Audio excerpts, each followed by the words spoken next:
you want me to reflect on the outcome of the Biden summit. You will know that we've had many summits, and I think the mood that is currently out there is everybody's desperate for something positive. Right. So everybody will be looking for something positive. And what has come out of the summit is a positive step. The question is whether it's enough or not. That will be up to us to see.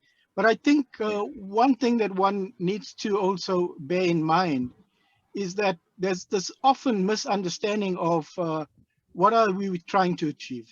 And there's also a misunderstanding of this notion that we see summits and everybody's all excited things are going to happen. There's a famous quote from Nelson Mandela, which says that, action without vision is passing time.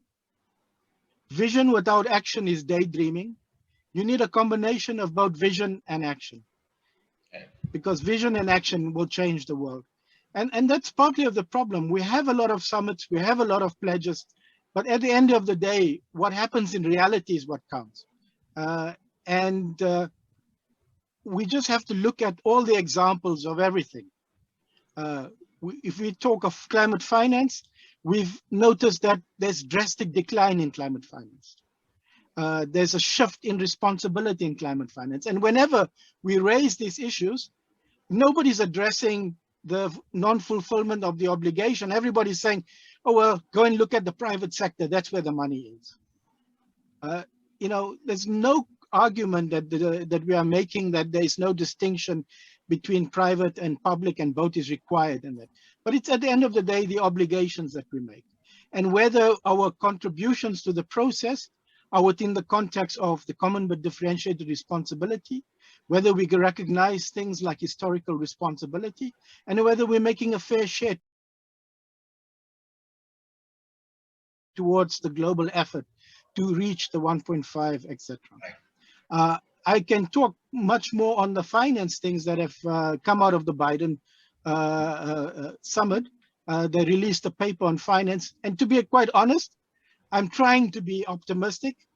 My heart tells me I shouldn't be, because it's very much of what I've seen before. A lot of talk of a lot of new finance, but when you drill down to the detail of it, you look at the climate finance paper of the Biden administration, not once do they mention the UNFCCC. Not once do they talk about their obligation to provide finance. They talk of role in mobilization. It's also a channeling of finance through their own domestic institutions. It's about providing support that benefits the American economy and supports and benefits American jobs. So then I asked the question, were they really gone? Are they really back? Because when I was in Madrid, I was negotiating with the Americans. They were participating in every negotiation on finance. They never really were not away. And what is being presented right now seems very great in language, but it's devoid of detail. So the climate finance things talks about doubling their contributions, but it doesn't give you a baseline of what the actual contribution would be.